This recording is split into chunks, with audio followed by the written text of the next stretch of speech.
नमस्कार, आप देख रहे हैं हल्ला बोल। आपके साथ मैं हूं अंजना। ओम कश्यप चुनाव का तोहफा लाए हैं। पीएम मोदी ने पूर्वांचल को बड़ी सौगात दी। 341 किलोमीटर लंबे एक्सप्रेसवे का उद्घाटन किया जो यूपी के 9 जिलों को जोड़ेगा। बीजेपी पूर्वांचल एक्सप्रेसवे को सूबे के विकास की पहचान बता रही है, लेकिन विरोधी इसे चुनावी तोहफा बता रहे हैं। ये रिपोर्ट देखिए, फिर चर्चा की शुरुआत करें।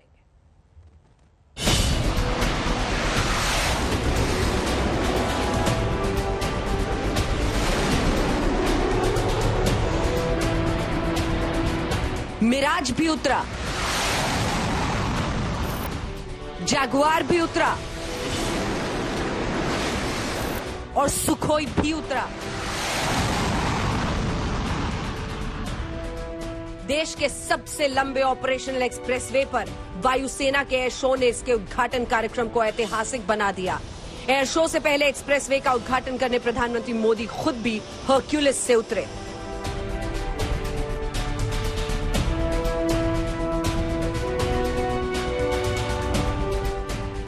जितना दिलचस्प पूर्वांचल एक्सप्रेसवे का उद्घाटन कार्यक्रम है, उतनी ही दिलचस्प पूर्वांचल को लेकर हो रही सियासत भी है।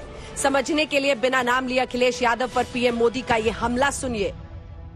पिछले मुख्यमंत्रियों के लिए विकास वहीं तक सीमित था जहां उनका परिवार था, उनका घर था। लेकिन आज जितनी पश्चिम का सम्मान है, उतनी ही पूर्वांचल के लिए भी प्राथमिकता है। पूर्वांचल एक्सप्रेसवे आज यूपी की इस खाई को पाट रहा है, यूपी को आपस में जोड़ रहा है।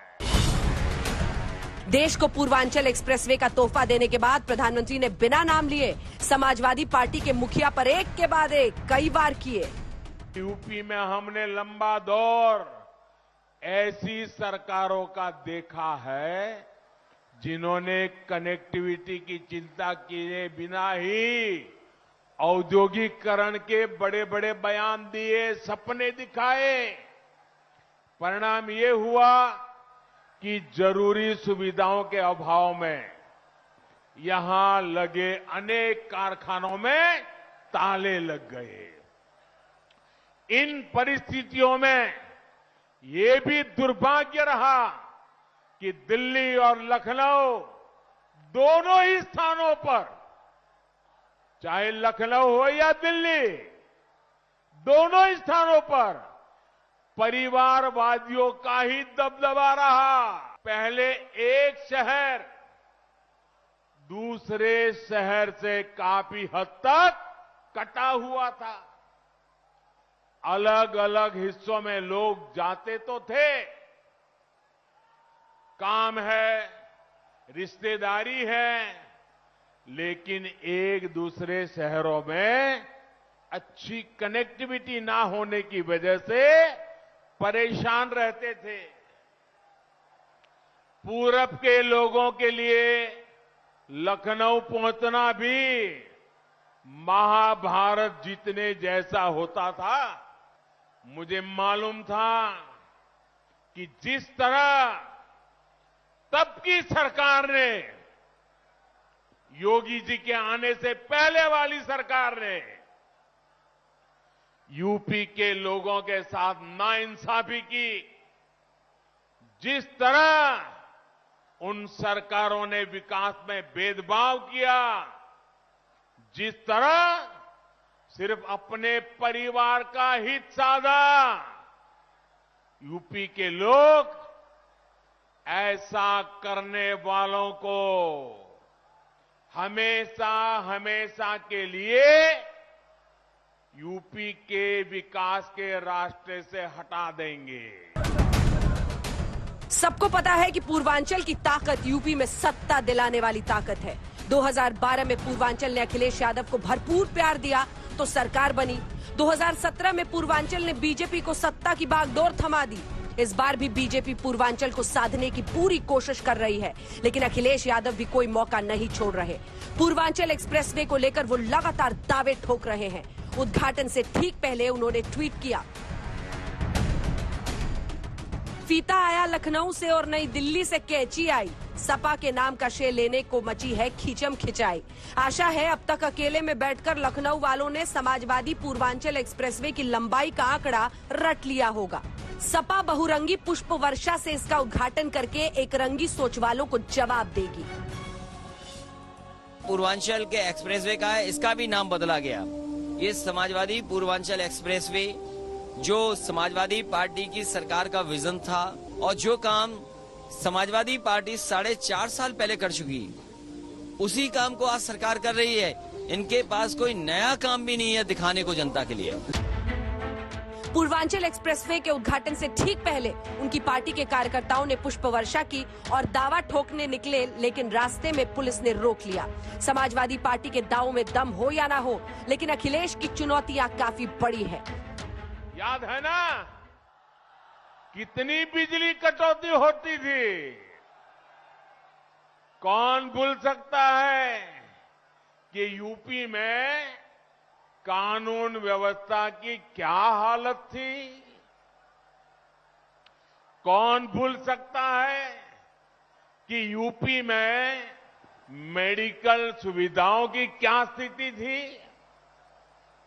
यूपी में तो हालत ऐसे बना दिए गए थे कि यहां सड़कों पर राह नहीं होती थी, राह जनी होती थी। यूपी के 9 जिलों को जोड़ने वाला पूर्वांचल एक्सप्रेसवे विधानसभा के 164 सीटों पर असर डालने की ताकत रखता है, लिहाजा लड़ाई काफी बड़ी है। शायद यही वजह है कि अखिलेश सालों पहले की दावेदारी को लेकर मैदान में कूदे हैं, लेकिन वो भूल गए हैं प्रधानमंत्री मोदी ने शुरुआत से पूर्वांचल पर फोकस कर रखा है। आज तक ब्यूरो।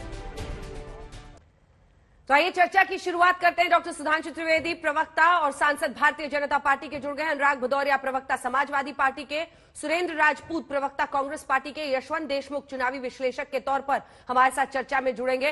लेकिन इससे पहले कि अखिलेश की शायरी सुधांशु जी आपके सामने अर्ज करूं, जरा अपने दर्शकों को यह बता देते हैं कि देखिए 164 सीटों वाला ये पूर्वांचल आखिर तमाम पार्टियों के लिए क्यों महत्वपूर्ण है? यहीं से रास्ता लखनऊ का खुलता है।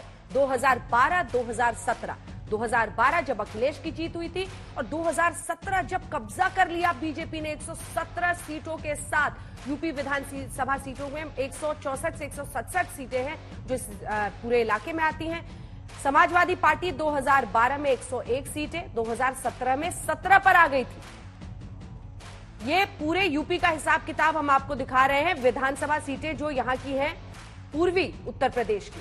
बीएसपी देखिए 2012 में कितना, यहां पर 25 और 2017 में 14। कांग्रेस पार्टी 13 और 2, सुरेंद्र राजपूत जी की पार्टी। 2012 में जो अन्य थे 11, 17। एक बार फिर से जल्दी से ये आंकड़ा एक बार अगर हम लोग फिर से दिखा दें कि बीजेपी से शुरुआत करते हुए हम आपको दिखा रहे हैं कि जो 2012 में 17 सीटें थी बीजेपी के पास, 2017 में 117 बन गई। और देखिए फिर किस तरह की जनमत के साथ उनकी यहां पर सरकार बनी थी। लेकिन 2012 में अखिलेश ने यहां पर बेटर किया था, अच्छा किया था। समाजवादी पार्टी को 101 सीटें, जिसका यहां पर कब्जा, उसकी समझ लीजिए लखनऊ की गद्दी तय है। चलिए अगला जो आंकड़ा हमारे पास है अब उसको सामने रखिए हमारे दर्शकों को, ताकि हम अपने दर्शकों को बता सके। अब हम आपको जो कुल सीटें हैं यूपी की 54, उसमें से पूर्वांचल एक्सप्रेसवे वाले जो 9 जिले हैं, जो 9 जिलों को ये प्रभावित करती है, वहां पर जो इलाके हैं वहां पर किसका वर्चस्व रहा है, वो आंकड़े हम आपको दिखाएंगे। कुछ देर में वो आंकड़े दिखाएंगे। लेकिन सुधांशु जी, अखिलेश जी ने जो कहा है वो आपके लिए अर्ज है, ध्यान से सुनिएगा फिर जवाब दीजिएगा। फीता आया लखनऊ से और नई दिल्ली से कैंची आई, सपा के काम का श्रेय लेने को मची है खींचम खिंचाई। आशा है अब तक अकेले में बैठकर लखनऊ वालों ने समाजवादी पूर्वांचल एक्सप्रेसवे की लंबाई का आंकड़ा रट लिया होगा। सपा बहुरंगी पुष्प वर्षा से इसका उद्घाटन करके एक रंगी सोच वालों को जवाब देगी। एक रंगी सोच वाले हैं आप लोग, फीता कहीं से कैंची कहीं से लेके आ गए श्रेय लेने, ये आरोप है उनका। देखिए मैं उसका भी जवाब दूंगा, मगर सबसे पहले मैं बात यहां से प्रारंभ करना चाहूंगा, क्योंकि उन्होंने एक पंक्ति बोली है। प्रधानमंत्री जी ने आज जब अपना उद्बोधन शुरू किया, सबसे पहले क्या बोला? मैं उस धरती के लोगों के पांव लगता हूं जहां काल नेमी को मारा था किसने? हनुमान जी ने। तो कौन है वो? जो हनुमान जी ने क्या कहा था कि हनुमान तहि परसा करि मुनि कीन प्रणाम, राम काज कीन्हे बिना मोहि कहां विश्राम।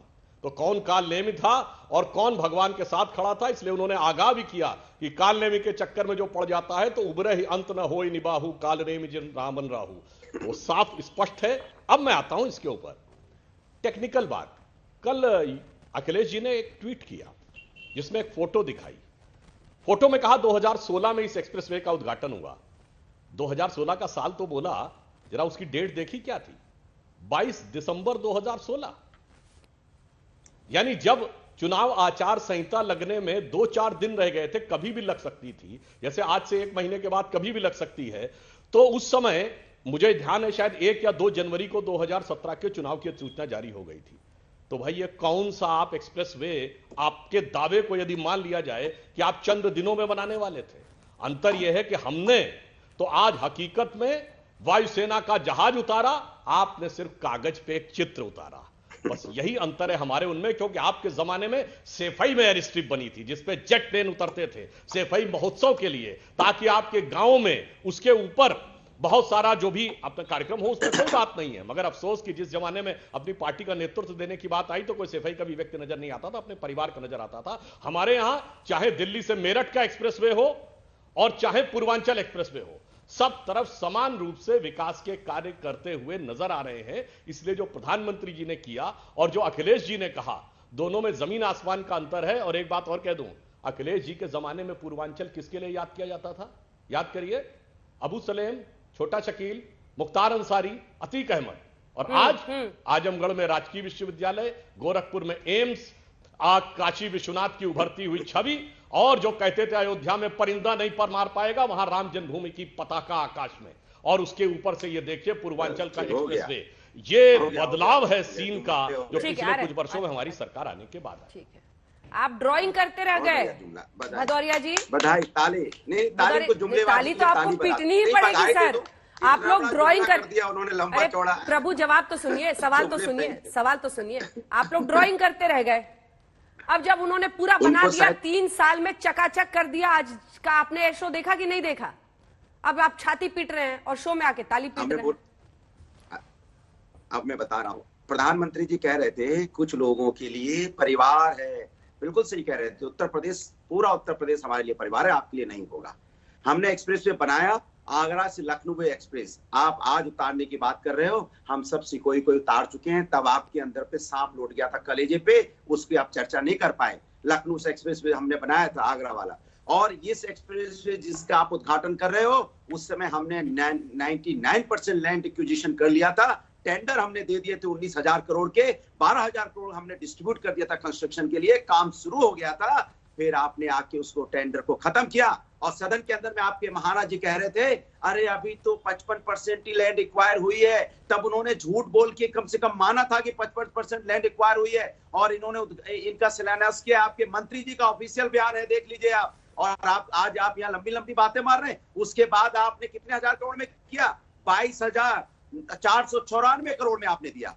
और पर किलोमीटर कितनी कॉस्ट आई? 66 करोड़ रुपए। हमने कितने बनाया था लखनऊ आगरा एक्सप्रेस में? 44 करोड़ रुपए पर किलोमीटर। हमारे यहाँ क्या है, आपके यहाँ क्या है, देख लीजिएगा चौड़ाई लंबाई। और आपके यहाँ क्या है कि आप उसमें आपने क्या हालत कर दी उसकी। हमने क्या पैरामीटर रखे थे, आपने क्या पैरामीटर रखे? आज आपने उद्घाटन कर दिया, अभी सड़क पूरी नहीं, वहां पे कोई टॉयलेट की व्यवस्था नहीं। आप सोचिए 340 किलोमीटर पे कोई चढ़ेगा तो बाथरूम कहां जाएगा? आप सोचिए वहां पे पेट्रोल पंप है नहीं, कहीं पे खाने पीने की व्यवस्था नहीं। आपने जल्दी में जल्दी चुनाव आने वाला है, जल्दी झंडी दिखाओ, समाजवादी का काम अपना बनाओ। चलिए मान ली हमने आपकी बात, आपकी तो आदत है। क्या कानपुर में जब मेट्रो का उद्घाटन हुआ था, आज जो देश के ऊपर भदौरिया जी, देश के भदौरिया जी एक काउंटर क्वेश्चन है सर, आप ही से आप पूरा कीजिएगा।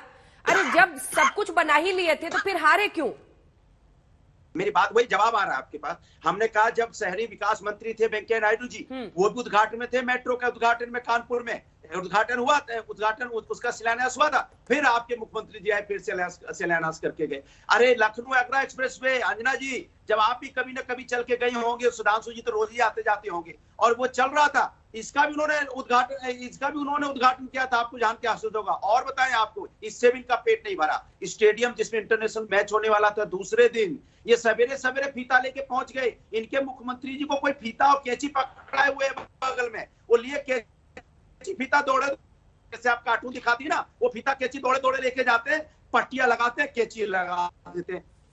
भाई मैच अभी शुरू होने वाला, क्या रातों रात में आपने बना दिया, समाज उसका नाम बदल दिया? ये इनकी आदत हो चुकी थी, इनके पास कोई काम नहीं है। अगर इन्होंने काम किया होता तो अपना काम के नाते सिर्फ नाम और नंबर और दूसरे काम को अपना काम बताने लगे। और 10 सेकंड और लूंगा, प्रधानमंत्री जी कह रहे थे यहाँ पे मेडिकल, अरे भैया आपकी मेडिकल अवस्था की वजह से कोरोना में यहाँ लाखों लोगों की मौतें हो गई। आप कह रहे थे राहजनी, अरे राहजनी आप तो, आपकी सरकार में तो रौन दिया जा रहा है, मैंने काम ही खत्म, गाड़ी चढ़ा दो, मार डालो, ये हालत आपने कर दी। बिजली 2 घंटे भी नहीं आती है, 2 घंटे बिजली नहीं आती है अंजना जी। यहाँ पे चारों तरफ ताले बंद रहते हैं, और पूरी फैक्ट्रियों में ताले बंद कराने वाला कौन? भारतीय जनता पार्टी। 70% फैक्ट्रियां बंद हो गई आपकी सरकार में। अभी पूछूंगी, सबका जवाब सुधांशु जी देंगे। सुरेंद्र राजपूत जी को दिखाई। सुरेंद्र राजपूत जी, किसकी लैंडिंग जायज, किसकी नाजायज, इस रेस में आप लोग तो दिख ही नहीं रहे। इसके बाद सुधांशु जी फौरन जवाब लूंगी। अंजना जी कहते हैं ना कि समंदर ये तेरी खामोशी कुछ और कहती है, मगर साहिल पे टूटी कश्तियां कुछ और कहती है। और मेरी आंखों ने देखे शहर के कई मंजर, मगर अखबार की सुर्खियां कुछ और कहती है। एग्जीक्यूटिव कामों का श्रेय लेना, किसी ने शिलान्यास किया और किसी ने उसका लोकार्पण किया, जनता को फायदा हुआ, इसकी अच्छी बात है, इसमें कहीं कोई दो राय नहीं। लेकिन हाँ, भारतीय जनता पार्टी नाम बदलने में माहिर है। आप ये देखिए ना, जिला अस्पताल कांग्रेस ने बनवाए थे उत्तर प्रदेश में 30 साल पहले, पिछली सरकारों ने 250 बेड का कर दिया, और आदरणीय योगी जी ने आकर के कहा इनको मेडिकल कॉलेज कह देंगे। एक एमसीआई का अप्रूवल नहीं, 75 मेडिकल कॉलेज इन्होंने बना दिए, सिर्फ जिला अस्पतालों का नाम चेंज करके, जैसे प्रयागराज का, इलाहाबाद का नाम प्रयागराज कर दिया। पूरे देश में अभी कह रहे थे उत्तर प्रदेश के आदरणीय प्रधानमंत्री जी कि मेडिकल सुविधाएं 4500 पद स्वीकृत है। अंजना जी आप चेक कर सकती हैं, 3600 खाली है, 3600 पद खाली है, और गंगा की उतराती लाशें और ऑक्सीजन की कमी ने कोरोना काल में सारी पोल पट्टी खोल दी, और क्या नाम, जो इन्होंने कब्रिस्तान बना दिए थे शमशानों को, गंगा के किनारे को, उन्होंने सारी पोल पट्टी खोल दी। आप इस चीज को देखिए कि लोग सिर्फ और सिर्फ नाम बदलने में माहिर, और आज जितनी बातें कर रहे हैं चुनाव के लिए, चुनाव के दौरान में एक चीज समझ लीजिए, महंगाई मुद्दा होगा, पेट्रोल मुद्दा होगा, डीजल की महंगाई मुद्दा होगा, किसान को जो खाद नहीं मिल रही है वो मुद्दा होगा। 11 महीने से जो किसान सड़क पे खड़ा, सैकड़ों किसान मर गए खाद की कमी से भी, आंदोलन में, और कई किसान मर गए खाद की लाइन में, ये मुद्दा होगा। थार की मार से मरे हुए किसान मुद्दा होंगे, और जो लड़कियों को आपने डीजल और पेट्रोल डाल करके हाथों में जलाया है वो मुद्दा होगा, और मुद्दा लखीमपुर का साड़ी अपहरण कांड भी होगा। ये मुद्दे होंगे। आप कहते रहिए विकास तो अच्छी बात है, अच्छी बात होनी चाहिए। एमएसएमई इकाई में आपने कहा है कि 2,86,000 करोड़ 80,000 एमएसएमई को दे दिया, 20,000 रुपए पर एमएसएमई आता है, कितने रोजगार दे दिए भाई? उत्तर प्रदेश पूरे देश में सर्वोच्च है बेरोजगारी के मामले। आप दोनों के सवालों का जवाब लेंगे उनसे। यशवंत देशमुख जी, आपके पास आते हुए सवाल सीधा करना चाहती हूँ, एक्सप्रेसवे से वोट मिलता है क्या? सवाल आपने बोला बड़ा सीधा है, लेकिन सवाल सीधा नहीं। एक्सप्रेसवे से वोट मिलता भी है, नहीं भी मिलता है। दरअसल मैं ये कहूंगा केवल एक्सप्रेसवे से वोट नहीं मिलता। ये शायद सही लाइन होगी। मुद्दे कई सारे होंगे, बहुत सारे गिनाए गए। हाँ, पूर्वांचल के एक्सप्रेसवे का मुद्दा बनना या पूर्वांचल में जाना आज प्रधानमंत्री का, दरअसल आज से मैं कहूं तो एक तरह से इलेक्शन कैंपेन की शुरुआत हो रही है। मेरा अपना मानना ये है, क्योंकि आज ही बीजेपी का जो स्टार प्रचारक है वो मैदान में उतरा है, और पश्चिम में जो बीजेपी को कठिनाई आ रही थी ना, वो दरअसल मल्टीपल तरीके से फंसी थी, क्योंकि वहां पे जाट मतदाताओं की उदासीनता, उसके बाद में किसान आंदोलन की समस्या, उसके बाद में पूरे क्षेत्र में एक जो नाराजगी का माहौल था, उससे बहुत साफ दिख रहा था। और अपोजिशन में जिस तरीके का अलायंस पॉलिटिक्स भी क्लियरली पश्चिम में बन गई। बाकी अभी पूरे प्रदेश में कुछ बहुत ज्यादा खास नहीं बनी, लेकिन कम से कम भदौरिया जी की पार्टी और जयंत चौधरी की पार्टी ने एक बहुत क्लियर कट वहां पे एक जल्दी अपने एक अपनी अंडरस्टैंडिंग कर ली, और उसके कारण एक अपोजिशन को एक वहां पर एक एज कह लीजिए या एक अच्छा मोमेंटम मिला। लेकिन पश्चिम में जो नुकसान बीजेपी को लग रहा है परसीव, वो नुकसान अगर पूर्वांचल में अपने नुकसान को नहीं रोका या कंपनसेट नहीं किया तो दिक्कत हो जाएगी। इसलिए पश्चिम को बैलेंस करने के लिए पूर्वांचल इस समय और भी ज्यादा महत्वपूर्ण हो गया है उत्तर प्रदेश की राजनीति में। इसलिए आज का ये कार्यक्रम, आज का जो भी पूरा राजनीतिक उपक्रम है वो बहुत इंटरेस्टिंग है, देखना, ध्यान देना होगा। लेकिन मैं इतना कहूंगा कि इस पूरे राजनीतिक घमासान के बीच में अभी तक की उत्तर प्रदेश के राजनीतिक इक्वेशन एक तरफ है पिछले 4.5 साल के और जितने भी ये 4.5 साल के, और आज से राजनीतिक इक्वेशन एक तरफ है, क्योंकि प्रधानमंत्री का अब एक्टिव कैंपेन में उतरना, ये दरअसल बीजेपी का हमेशा से वो तुरुप का इक्का होता है। जब जैसे जहां पर भी वो थोड़ी बहुत भी कठिनाई में पड़ते हैं, उस समय पीएम का ब्रह्मास्त्र, उनको पता है कि सबसे ज्यादा लोकप्रिय नेता यूपी में प्रधानमंत्री हैं। पिछले 3 मैंडेट अंजना प्रधानमंत्री के नाम पर बीजेपी को मिले हैं, चाहे 2014 हो चाहे 2017 का विधानसभा हो। विधानसभा का चुनाव था लेकिन बीजेपी ने लड़ा मोदी के चेहरे पे, तो स्वाभाविक सी बात है सबसे बड़ा एसेट उनके पास में है। और आज से मानिए कि एक्चुअल में इलेक्शन का बिगुल आज से बन गया। ठीक है। हालांकि इससे पहले भी राम मंदिर के अलग अलग जगहों पर, चाहे उसका फाउंडेशन लेकर ना हो, अलग अलग जगहों पर पीएम गए, और जब जब जाते हैं ऐसा लगता है कि अब चुनावी माहौल बन रहा है। लेकिन सुधांशु जी, अब सबकी बातों का आप जवाब दीजिए, खास तौर पर भदौरिया जी का। कह रहे पूरा क्रेडिट आप लोग ले रहे हैं, काम इन लोगों ने किया है, आप लोग क्रेडिट ले रहे हैं। उनकी पूरी बात का जवाब सुरेंद्र राजपूत जी कह रहे हैं अस्पतालों की हालत, नौकरियों की हालत देखिए, उस पर कुछ बोलने को तैयार नहीं है। ये चमचमाती हुई सड़क, वो काम जो आपको वैसे भी करना था, उसका श्रेय ले रहे हैं। देखिए, मैं रिवर्स ऑर्डर में जवाब देता हूं। पहले यशवंत जी की बात का, फिर सुरेंद्र जी का, और फिर भदौरिया जी की बात का। यशवंत जी ने जो बात कही, मैं उनकी बात से मतभेद रखता हूं। जो हमारे प्रधानमंत्री जी ने आके पूर्वांचल में काम किया है, वो इसलिए किया है क्योंकि आप याद करिए 2014 के लोकसभा चुनाव के दौरान जब प्रधानमंत्री को उम्मीदवार के रूप में मोदी जी प्रचार कर रहे थे, तो उन्होंने क्या कहा था? वो इस बात को देखकर व्यथित हैं कि देश के पूर्वी हिस्से और देश के पश्चिमी हिस्से के बीच में विकास में एक चौड़ी खाई है। जब तक देश का पूर्वी हिस्सा विकास के उस पथ पर आगे नहीं बढ़ेगा, तब तक भारत अपने वास्तविक स्थिति और विकास को प्राप्त नहीं करेगा। और पूर्वी हिस्से का मतलब पूर्वी उत्तर प्रदेश, बिहार, झारखंड, उड़ीसा और पूर्वोत्तर। और आप देखिए, हमारे आने के बाद जहां जहां हमारी जितनी सामर्थ्य रही, इन संपूर्ण क्षेत्रों में हमने बढ़ने का प्रयास किया, विकास करने का प्रयास किया, और उसी विचार से प्रेरित होकर पूर्वांचल का भी विकास हो रहा है। क्योंकि पश्चिमी उत्तर प्रदेश और पूर्वी उत्तर प्रदेश में विकास के मामले में एक भारी अंतर पाया जाता था, उस खाई को पाटने का प्रयास किया। तो यह हमारे प्रधानमंत्री जी का एक कमिटमेंट है।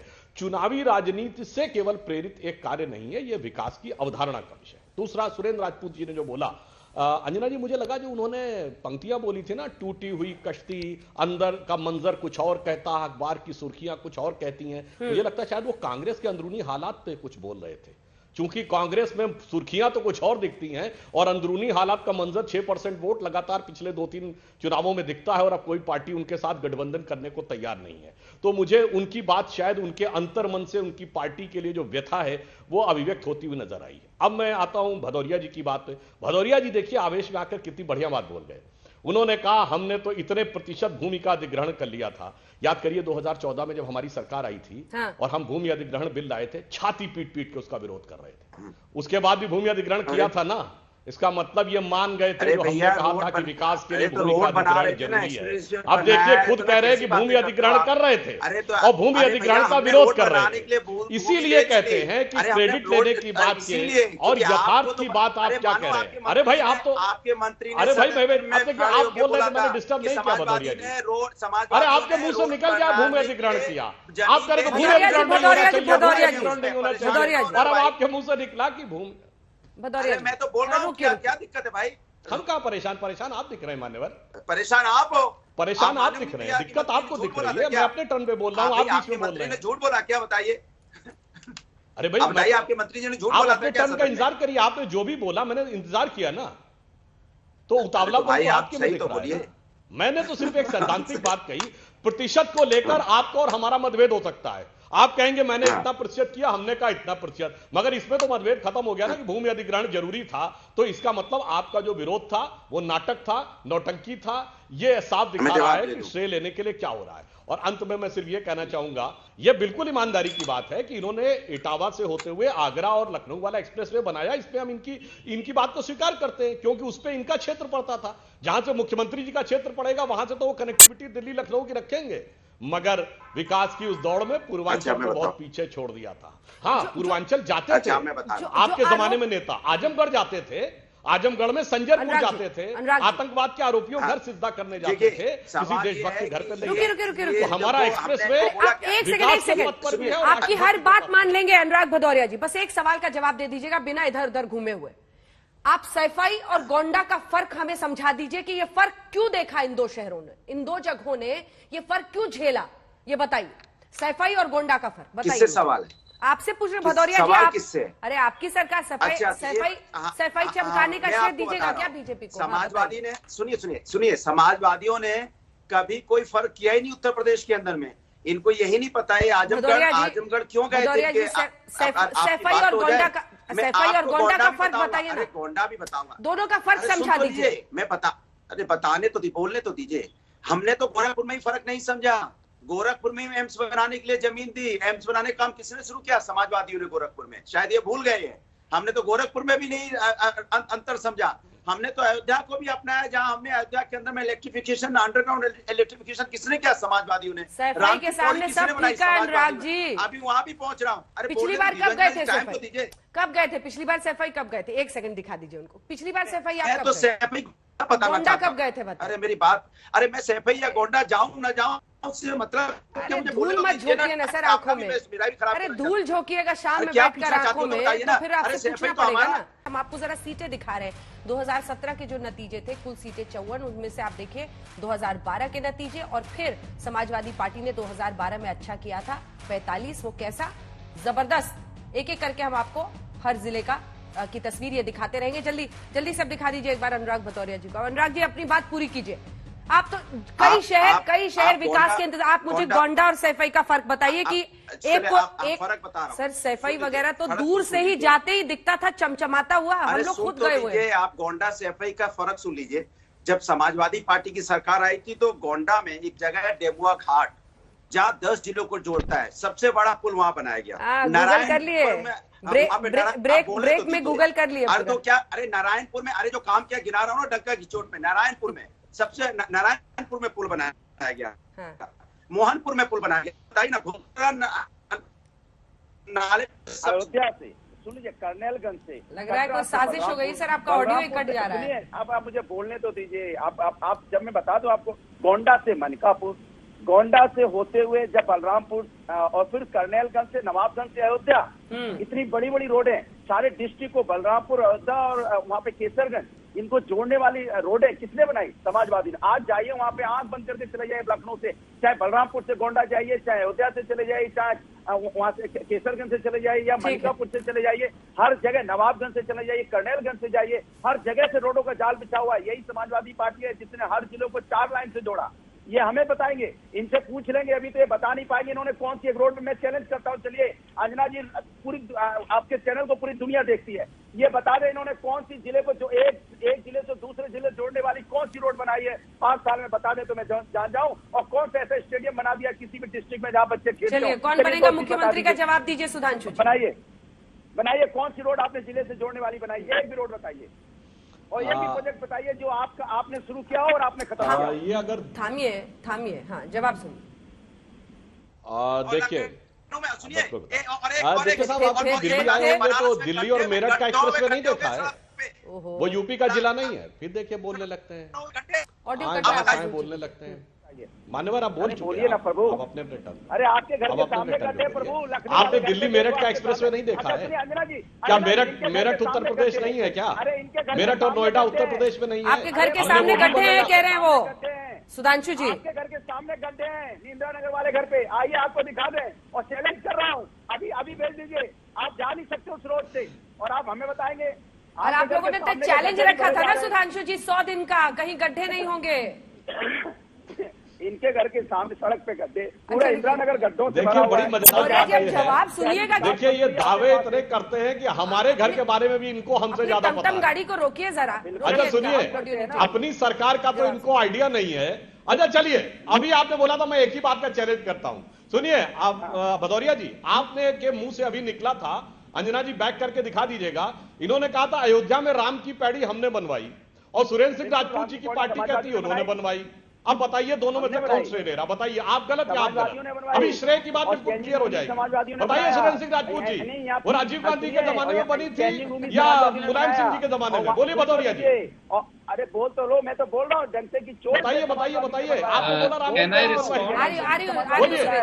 यहाँ 5 कोसी परिक्रमा भी समाजवादियों ने बनवाई, और देखिए क्या सुंदर बनाई थी, जाके देखिए आप। आपकी तरह हम लोग फर्जी नहीं बोलते, भारतीय जनता पार्टी काम कम करती है, माहौल ज्यादा बनाते। जितना प्रचार ठीक है भदौरिया जी, इतना काम में खर्च करोगे तो लोगों के जवाब सुनिए, जवाब सुनिए। ज्यादा खर्च करते हो, काम में नॉन स्टॉप बोलिएगा तो चलेगा नहीं भदौरिया जी, फिर मुझे फिर पीसीआर की सहायता लेनी पड़ेगी। सुधांशु देखिए नॉन स्टॉप जिस ढंग से बोल रहे हैं, उस ढंग से कार्य करने से आपका पार्टी में नंबर बढ़ते होंगे, पर पार्टी में आपके नंबर कम होते हैं। अब मैं इस ढंग से अगर मैं भी बात करना चाहूं तो मैं भी कह सकता हूं कि अखिलेश जी ने बताया कैंची यहां से आई, फीता वहां से आया, टोटी कहां गई, ये तो बताया नहीं, इसलिए छोड़िए उस विषय के ऊपर। मैं तो सिर्फ ये कहना चाहता हूं कि किस प्रकार का श्रेय लेने का इन दोनों पार्टियों में लगा, उसका उत्तर अभी इन दोनों से पूछ लीजिएगा। हम तो यह भी कहते हैं, उत्तर प्रदेश में हमारी सरकार आने से पहले कितने हवाई अड्डे थे? सिर्फ 2, लखनऊ और वाराणसी। और आज बताइए 7 हवाई अड्डे काम कर रहे हैं, इसमें भी कोई किंतु परंतु है। आपने कहा कि मेट्रो चली थी, यह बात सही है। क्या अखिलेश यादव जी ने उद्घाटन किया था? जरा दिखाइएगा 2017 से पहले के कितने कोई मेट्रो के टिकट दिखा दीजिए। मैं भी लखनऊ का रहने वाला हूं, जस्ट बाइट के फोटो खिंचाई थी। कहां से कहां तक मेट्रो चलती थी भाई उस जमाने में? ये बताइए। अभी आपने भदौरिया जी बोला हमारे घर के पास भी है, ये बताइए इंदिरा नगर तक मेट्रो आई थी 2017 में? बोलिए। फालतू में बैठ के फोटो खिंचा ली और कह दिया कि मेट्रो चल गई। इसलिए मैं कह रहा हूं, अब देखिए सुरेंद्र सिंह राजपूत जी बहुत हंसते हैं, मधुर मधुर मुस्कान उनकी दिखाई पड़ रही है, बरदंत की पंगत कुंदकली अधराधर पल्लव खोलन की। मगर बता दीजिए सुरेंद्र जी, ये राम की पौड़ी किसके कार्यकाल में बनी थी? आपके कार्यकाल में या भदौरिया जी कार्यकाल में? अब दोनों के बीच में तय हो जाए, फिर हम बताते हैं श्रेय कौन दे रहा है। ठीक है सुरेंद्र राजपूत जी, इसका भी जवाब दीजिएगा, और मेरा जो रायबरेली पर सवाल था उसका भी जवाब दीजिएगा। कई शहर है जो इंतजार करते रहे, जब ऐसे हाई प्रोफाइल कांग्रेस पार्टी के नेताओं की सीट में आप कहेंगे सौतेला व्यवहार सरकार करती रही, लेकिन इतने दशक थे प्रभु आपके पास, आपने क्या दिया इन छोटे शहरों को? उत्तर प्रदेश के इतने दशकों तक आपका केंद्र में शासन था। अंजना जी, आप तो ख्याति लब्ध प्रस्तोता हैं, आपको तो केंद्र और राज्य सरकार का भी पता होगा। खैर मैं तीनों चीजों पे जवाब देता हूं, क्योंकि सुधांशु जी ने भी एक चैलेंज दिया तो मेरे को एक बात याद आ गई। कहने लगे कि जिसको बड़ा गरूर है कि वो मजे में है, या तो वो फकीर है या नशे में है। अभी सुधांशु भाई कह रहे थे हमसे कि साहब वो भूमि अधिग्रहण बिल, अरे भूमि अधिग्रहण में तो 5 काले कानून अध्यादेश आप लेकर के आए थे। प्रभु भूमि अधिग्रहण तो राहुल गांधी जी की वजह से कांग्रेस लेकर के आई थी। काहे को बेवजह झूठी बात करते हैं? इतना झूठ मत बोला कीजिए, आप बड़े विद्वान प्रवक्ता हैं, इस तरीके की बातें आपके मुंह से अच्छी नहीं लगती। आप तो काले कानून लेकर के आए थे जो हमने जनता के दबाव में आपसे वापस कराए थे। एक बात। दूसरी बात, राम की पैड़ी की बात मैं बता दूं। राम की पैड़ी 1984 से लेकर 1989 के बीच में श्री निर्मल खत्री जी वहां पर लोकसभा के सांसद थे, वहां बनी है। इसका ऐतिहासिक प्रमाण है। वहां के जो 3 पुल बने हैं, चाहे वो सरजू घाट का नया पुल हो, पुराना हो, या रेलवे का पुल हो, वो कांग्रेस पार्टी ने बनवाया। हाँ, समाजवादी पार्टी ने वहां रामायण पार्क बनवाया था, राम की पैड़ी नहीं रामायण पार्क बनवाया था। यह भी ऐतिहासिक सत्य है। चौथी बात, आप जो बात कर रहे हैं अंजना जी, जो आपने रायबरेली की बात की, निश्चित तौर पर रायबरेली में जो केंद्र सरकार के काम थे, कांग्रेस के समय के काम थे, चाहे वो आईटीआई का निर्माण हो, और चाहे वो तमाम इंजीनियरिंग कारखानों का निर्माण हो, जगदीशपुर की इंडस्ट्रियल बीएचईएल का, बीईएल का, या वहां आंखों के अस्पताल का, या एचएएल का, एचएएल कोरबा का निर्माण हो, वो सब कांग्रेस पार्टी जो केंद्र सरकार कर सकती थी वो किया। राज्य सरकार चूंकि हमारी नहीं थी तो हम एम्स बना तो सकते थे, पैसा तो दे सकते थे, लेकिन डॉक्टर हम नहीं दे सकते। डॉक्टर राज्य सरकार को ही देने थे, तो वो हमारी मजबूरी थी। पैरामेडिकल स्टाफ, जैसे बनारस में हमने बनारस सहित पूरे उत्तर प्रदेश में 48 ट्रॉमा सेंटर बनवाए थे केंद्र सरकार के सहयोग से।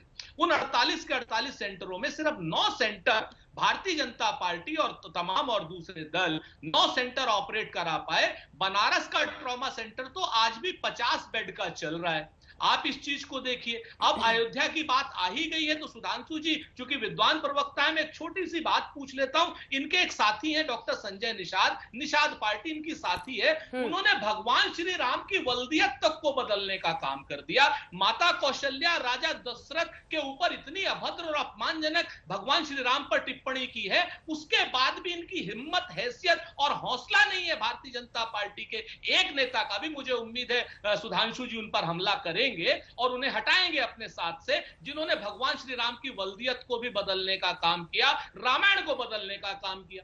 दूसरे इनके नेता हैं अमित शाह जी, जिन्होंने रामायण को ही बदलने का काम कर दिया पूरा। कहने लगे कि राम राज्य नहीं था आदर्श राज्य, रावण राज्य आदर्श राज्य था, और जिसको जो है भरत को भगवान श्री राम ने दीक्षा लेने के लिए भेजा। अजीब किस्म का, ये लोग तो खाली नाम ही नहीं बदल रहे, रामायण भी बदल दे रहे हैं। तो सारा का सारा जो ये श्रेय बदलने का ले रहे हैं, इन्हें काम नहीं करना है। ठीक है। काम, आज मैं फिर से कहता हूं कि चुनाव महंगाई पर होगा, चुनाव कानून व्यवस्था पर होगा। हम आपके मुद्दों में नहीं फंसेंगे, इतना जान लीजिए। चुनाव महंगाई पर होगा, बेरोजगारी पर होगा। आपको बताना होगा कि पूरे उत्तर प्रदेश में सबसे ज्यादा बेरोजगारी की दर क्यों है। आपको बताना होगा कि 70 लाख रोजगार क्यों नहीं दिए। आपको बताना होगा बच्चों को लैपटॉप क्यों नहीं दिए, 1 GB डेटा क्यों नहीं दिया। आपको बताना होगा कि महिलाएं अपमानित क्यों हैं आपके राज्य में। ये सारी चीजों पर चुनाव होगा, चुनाव इन मुद्दों पर नहीं होगा। जो भी आप कहते रहिए, चाहे पूरब में चाहे पश्चिम में। जाति धर्म विकास एक्सप्रेसवे किस पर होगा? एक बार लास्ट में सुधांशु जी आप जवाब दीजिएगा। एक बार यशवंत जी का कमेंट ले लें, आपने सभी पार्टियों को सुन लिया। यशवंत जी। जी, आपने मुझसे सवाल पूछा है? जी बिल्कुल वही पूछा। वो कह रहे हैं कि कानून व्यवस्था पर, अपराध के जो हालात हैं, जो नौकरियों को लेकर हालत है, जो अर्थव्यवस्था की हालत है, बेरोजगारी है, इन सब मुद्दों पर चुनाव होगा, महंगाई पर होगा। नहीं, चुनाव तो बहुत सारे मुद्दों पे बोला। मैंने शुरुआत में ही बोला आपको ये बात कि हाईवेज पे और इंफ्रास्ट्रक्चर पे अकेले चुनाव नहीं होता, उनके अलावा वो एक मुद्दा होता है। और दूसरा, जब लॉ एंड ऑर्डर की बात होती है अंजना, हम ये न भूलें कि कई सारे एक जैसे कई बार आंकड़े आते हैं हमारे में कि लोग कहते हैं लॉ एंड ऑर्डर बहुत बड़ा मुद्दा है, तो कई बार अपोजिशन उसको ये समझता है कि लॉ एंड ऑर्डर खराब है इसलिए बड़ा मुद्दा है। ऐसा जरूरी नहीं है।